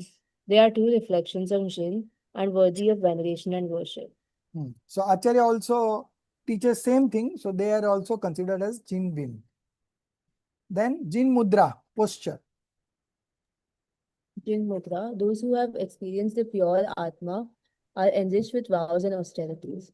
Those who impart the teachings of Jin and initiate monkhood, and whose posture has power to subdue sensory pleasures and passions, are steadfast and restrained. Such spiritual leaders are truly the embodiment of Jain symbol, Jin Mudra. So by spiritual leaders, they mean here Acharya Dev. Okay, so the Acharya Dev has been considered as Jin Mudra. Then knowledge. Gyan, knowledge, the realization of the pure Atma, which is the cause of moksha, is achieved through knowledge. Therefore, to attain the goal of moksha, one must acquire knowledge. Just as an archer without practicing or without an arrow cannot hit the target, similarly, a person without the practice of experiencing the pure Atma as a bow and the use of knowledge as an arrow cannot reach the goal of moksha.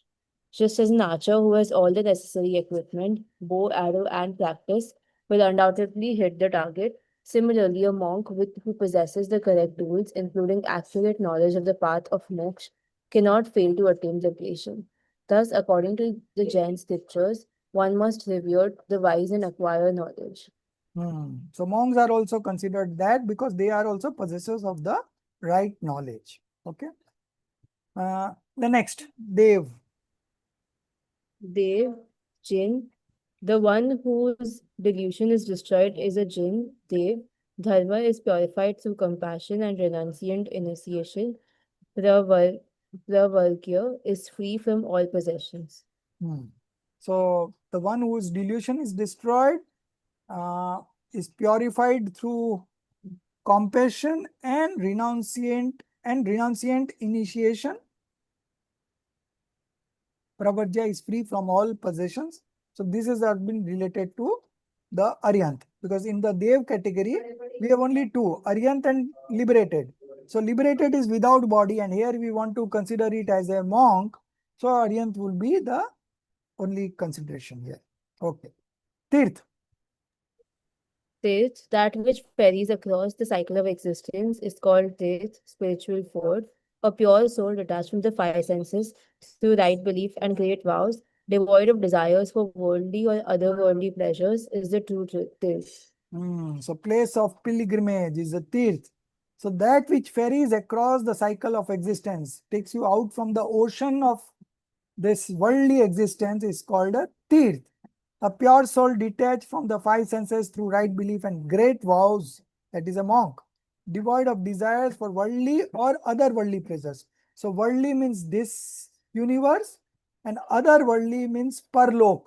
Okay, is the true tirth. So in the next birth also we don't desire the worldly pleasures. Okay, so that is why this is tirth. So this has been also be connected to the monk. Now the 10th and 11th, last two, Aryant and Pravarjya. Arihant, Tirthankara. In a general sense, all omniscient beings are considered Arahant. However, here the focus is on the Tirthankara, the supreme Arihant. The spiritual leaders describes the term Arihant through the four modes of reference: Nikshepan, name, naam, establishment, stapna, substance, dravya, and disposition, bhav. The Acharya explains that those who are free from the karmic bonds and defects caused by the rise of destructive karma, ghati karma, and non-destructive karma, aghati karma, and who are endowed with infinite perception, infinite knowledge, and other unparalleled qualities, are the true Arihant.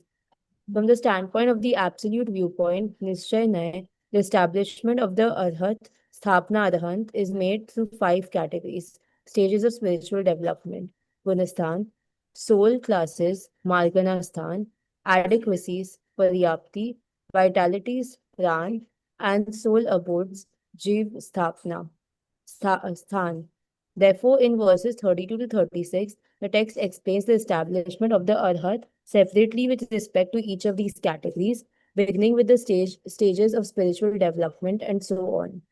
Describing the nature of physical Arthat, the Acharya says that it is free from the afflictions of old age, disease, and all forms of physical afflictions such as hunger, thirst, excrement, phlegm, sweat, bad odor, nausea, and other forms of impurities. It is an idealized body, free from all mundane afflictions, and is endowed with 1008 auspicious and superlative qualities, making it a fragrant and pure form. The inner disposition of an arhat is entirely free from mental fluctuations such as pride, attachment, aversion, and passions. They exist in an extremely pure state, embodying the form of omniscient knowledge. So here Aryant means the Tirthankar here, the supreme Aryant. So all Aryant are not Tirthankar. Okay, Tirthankar are only 24. Okay, but there are other Tirthankars who are not. There are other Aryants who are not Tirthankar. Okay, but here it means Tirthankar, and the spiritual leader describes the term Aryant through the four modes of reference: Nam Nikshep, Thapna Nikshep, name, establishment, substance, and disposition. So all these we discussed in Tattva Sutra in the first chapter. The Acharya explains that those who are free from the karmic bonds and defects caused by the rise of destructive karma, ghati karma, and non-destructive karma, aghati karma, and who are endowed with infinite perception, infinite knowledge, and other unparalleled quality are the true Aryant. So true Aryant are at the 13th stage. So they have manifested infinite knowledge, infinite perception, infinite bliss, and infinite power. Okay, Char Chatushtay, Anant Chatushtay. From the standpoint of absolute viewpoint. So absolute viewpoint, you can write down real viewpoint. We have a very established. From the real viewpoint, the establishment of the Arhat, Sthapna Aryan, is made through five categories: stages of spiritual development, Gunasthan, then Marganasthan, soul classes, adequacies, Paryapti, vitalities, Pran, soul abodes, Jivsthan, Thereafter, in verse 32 to 36, the text explains the establishment of the Arhat separately with respect to each of these categories, beginning with the stages of spiritual development and so on. Describing the nature of physical Arhat, the Acharya says that it is free from the afflictions of old age, disease, and all forms of physical afflictions such as hunger, thirst, excrement. This is phelm. Phelm is thuk, sweat, bad odor, nausea, and other forms of impurities. It is an idealized body, Audarik Sharir, Param Audarik Sharir, free from all mundane afflictions, and is endowed with 1008 auspicious and superlative qualities, making it a fragrant and pure form. The inner disposition of an arhat is entirely free from mental fluctuations such as pride, attachment, aversion, and passions.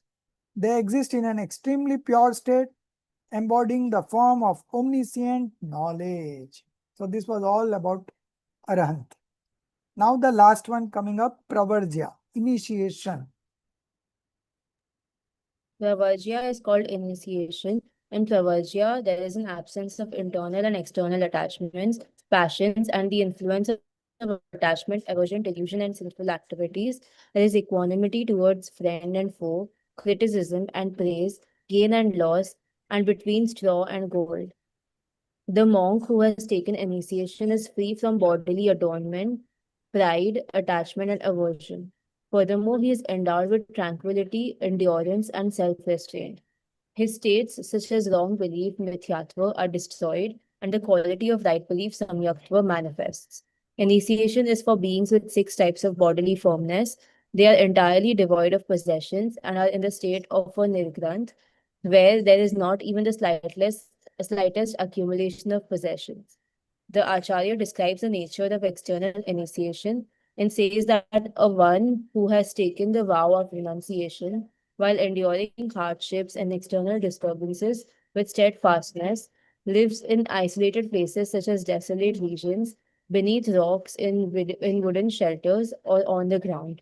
Alternatively, they may live in empty houses, under trees, in caves, gardens, forests, cremation grounds, mountain caves, mountain peaks, dangerous forests, or uninhabited places that are neither hot nor cold.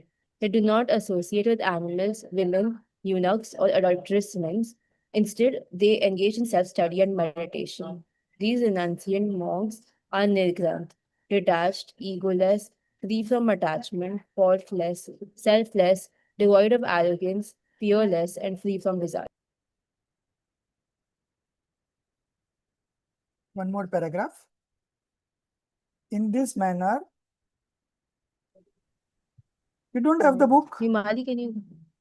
Not right now, sir. Okay.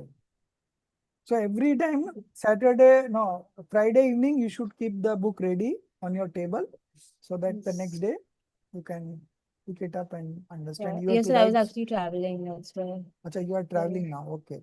So I'm reading the last paragraph. In this manner, after describing the pure and nigranth form of right belief, as mentioned in the Jin path, the Acharya then says that knowing the liberated path as described by the Lord Jindev, passed through the lineage of profound Guru Bhadrabahu.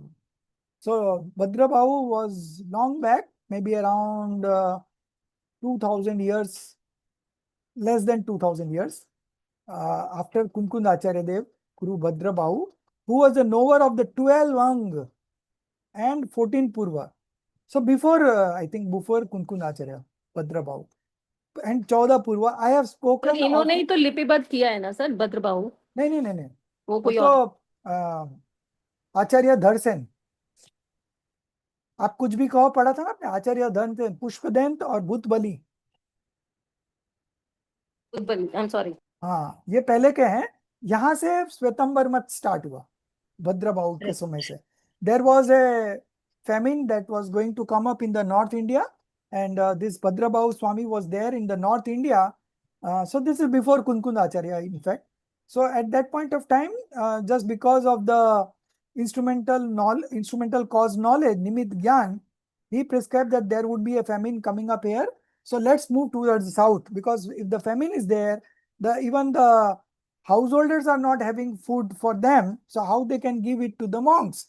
So it will be difficult to survive here in the stage of a monk.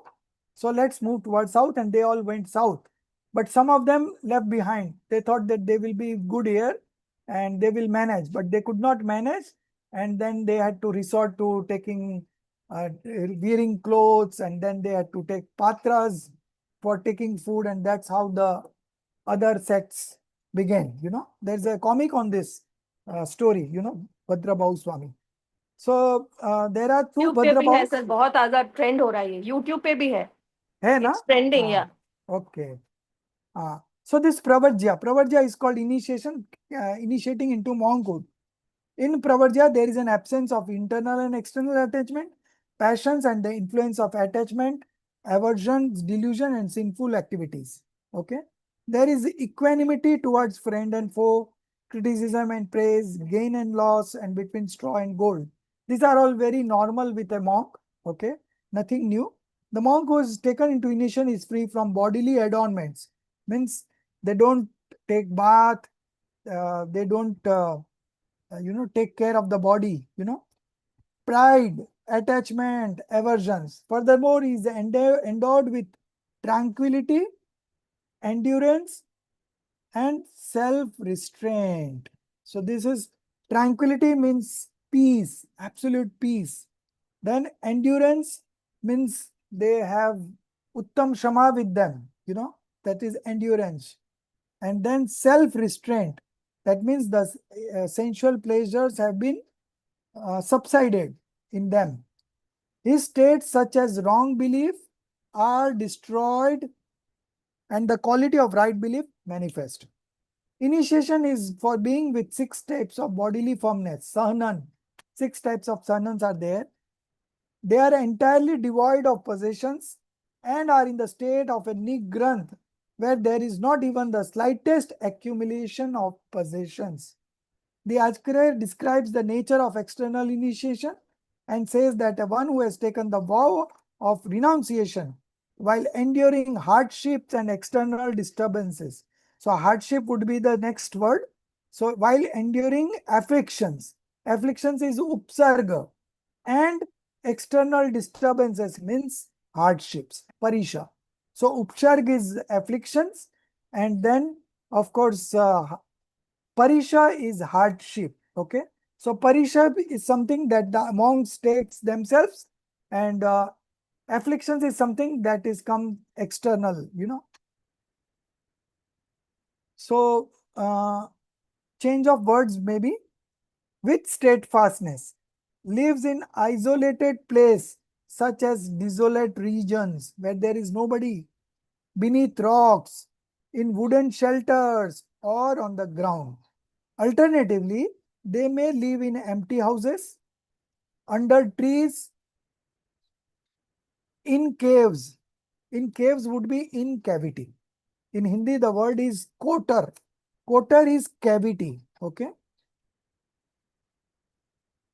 Then forests, cremation ground, samsan grah, mountain caves, gufa, mountain peaks, shikhar, dangerous forest, bhayanak van, or uninhabited place, vasatika, that are neither hot nor cold. That you can cancel because that's not mentioned in the Hindi version. Only uninhabited places, that is vasatika. They do not associate with animals, women, eunuchs, or adults man. Instead, they engage in self-study, swadhyay, and meditation, swadhyay and dhyan. These renunciant monks are nigrant, detached, egoless, free from attachment, faultless, selfless, devoid of arrogance, fearless, and free from desires. Okay. and then of course the last part. So this is how we have completed the 4 out of 8 Ashtapauds. We have completed 4 scriptures, and then 4 are remaining. Out of this, the next which is coming up, Bhav Paud. This is a very long one. See, 165.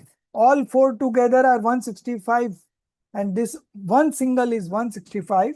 So that we will take up next week, and then of course we will continue and finish the 3D one. So maybe next 3 classes would be the next 2 classes would be this one, and then one more class about Samet Seeker, okay, which is a self-study, but we will read in the class. I will summarize that in the class. So that will be the end of SEM number 5. Yeah, okay. So for homework for this paper 3 would be summary of all the 8 scriptures, Ashtapad, okay, all the 8 pauds. So if you want to write, you can start writing, but when we summary, in short, you have to mention what is mentioned in which paud, okay. So that would be, homework would be given once you finish this, and then you will get 21 days for that. But most of you are not able to finish on time, okay. So I have given you from the beginning itself. So 4 paud we have covered. You can start writing summary for 4. So we'll get extra time also, okay. Okay, any questions for today? So there is one more granth which is on the conduct of monks. Panchashtika is also that, no? No, not Panchastika. There is Niyamsar. Then there is Bhagavati Aradhana. One is I remember स्वाध्याय किया था उसका, अब करने के बाद भी याद नहीं है sir. That is the biggest problem. हम पढ़ते हैं, समझते हैं, पर याद नहीं रहता है. But Sevapsham is not our quality, na? So that was very complicated. This is very simplistic. That had a lot of details about conduct of monks and Shravaks. For me, this is also a bit complicated, you know. But 2000 years ago it was written. So at that time it makes sense, you know. But right now we have got a very clear-cut understanding about the path of liberation and how does it begin. So we have better things to involve in, but we don't mind since it's a 5 years course.